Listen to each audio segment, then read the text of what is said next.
Okay,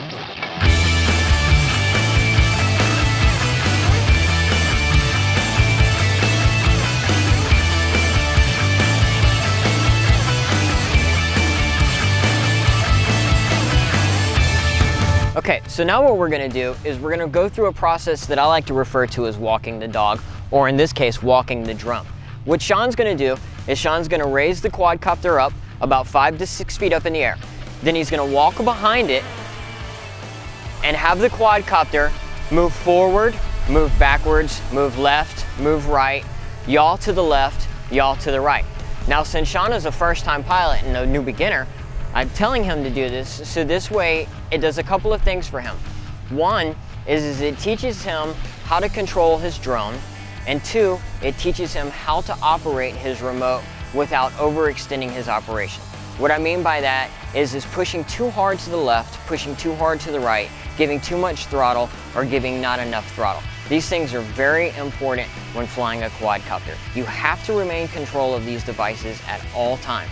Remember, yes, they are a toy, but they're also spinning 4 blades at anywhere between 1,000 kilometers or kV a second to, gosh, anybody knows. For instance, the FPV racers. Some of those quadcopters have a kV rating of 23 to 2400 revolutions per second. That is essentially what the kV rating is. So if you have a kV rating of 850 kV, what that means is that one blade is making a revolution of 800 turns per second. So Sean, you need to remember to keep it away from you. Always give yourself 5 to 6 feet worth of space. That's your safety zone. You never want to bring your quadcopter too close to either yourself or somebody else. Always keep a safety zone.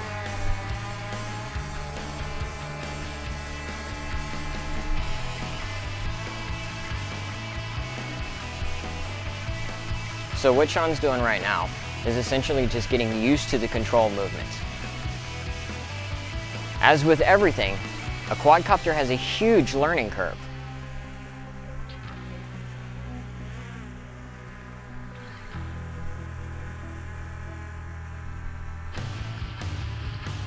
As you see, Sean is staying behind the drone, and as the drone's moving left and right, Sean is following it. And that's why we refer to this as walking the dog. As your dog tries to run away, or your dog tries to pee on things or do things that it's not supposed to do, we want to keep control of that dog just like we do our drone.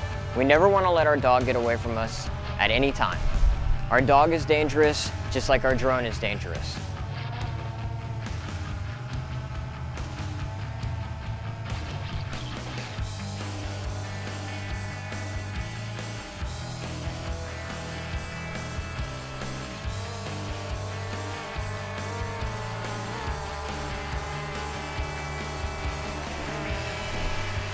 Remember to keep that safety leash, Sean.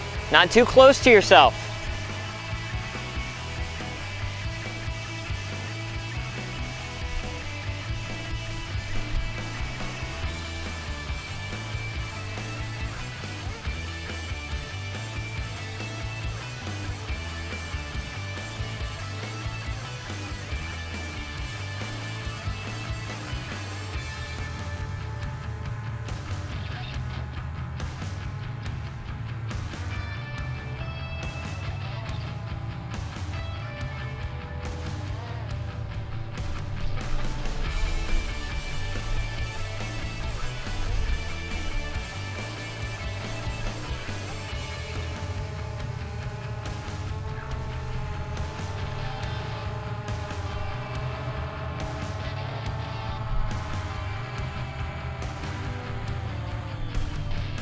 Sean's dog's ready to come inside.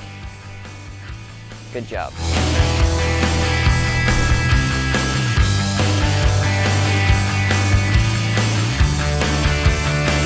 So now that we've gone through all of the basic steps and we're ready to start flying, let's do our pre-flight checklist. What you're going to do is check your battery power on either your Phantom or whatever it is battery that you're using. So if you use a standard LiPo, I highly suggest that you get a LiPo battery checker. So you want to turn your transmitter on.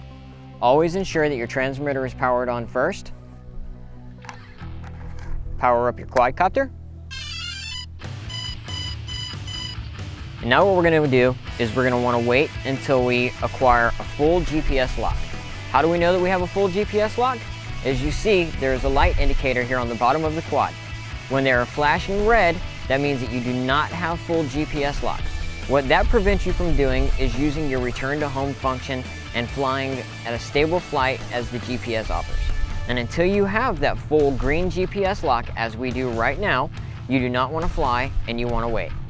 When the GPS has a full lock, you'll see that there are green lights flashing, indicating that you are ready and 100% good to go to fly. So now that we have GPS lock, let's go ahead and start it up.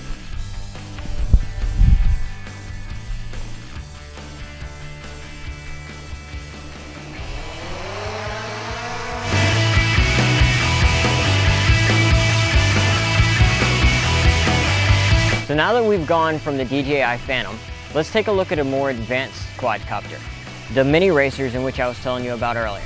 The Mini Racers is a completely different style of quadcopter versus the DJI Phantom. DJI Phantom is more of a beginner or aerial photography type quadcopter, as to where the Mini Racer is more of a hobbyist or speed demons type of quadcopter. Now you'll notice that the flight characteristics are 100% different due to the DJI Phantom. And that's because the flight controller is completely different from the mini quadcopter versus the Phantom. The Phantom is built specifically for flight stability, as to where the Mini Racer is built specifically for speed and agility. So let's take a look and see how they fly a little bit differently.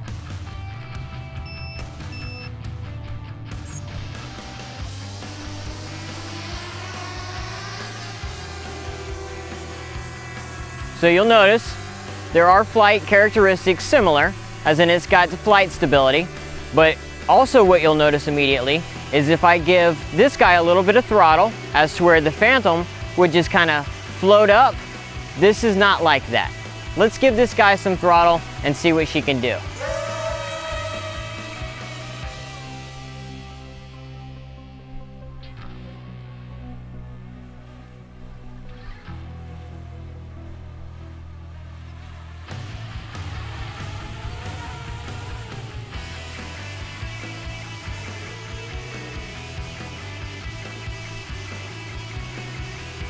So as you see, it's got just a little bit more power than a Phantom, no pun intended.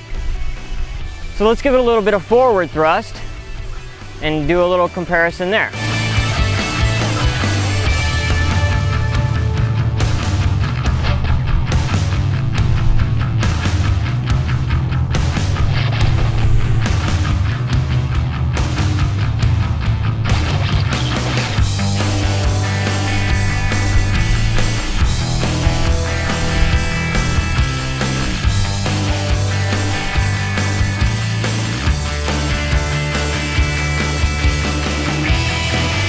So we've demonstrated the DJI Phantom. You've seen the Mini 250 Minion. Now what we're going to do is we're going to fly an F450 alien-bodied quadcopter. This copter is used for both sport and aerial photography. Underneath the bottom of this quadcopter, we've got a gimbal mounted. This gimbal will provide us with a perfectly still and clear image while we fly. Let's take a look and see what she does.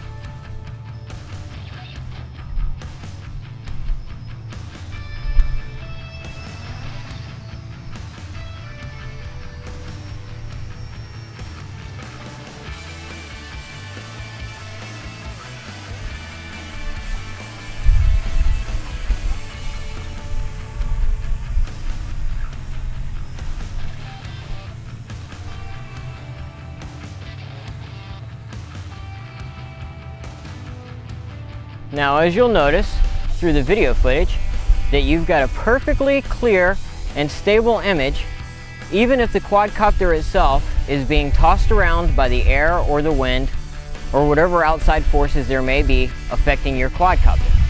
So as you see from the video footage here, that even though the quadcopter may shake, in the video footage that you saw from the gimbal, it's a perfectly stable and level image.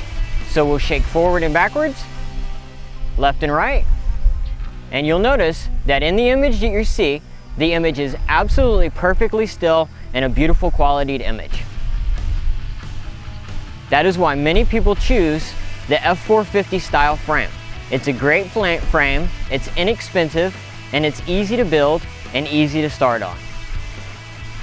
Now we've demonstrated the DJI Phantom, the F250s, the F450s, the racer style quad, and the aerial photography style quad.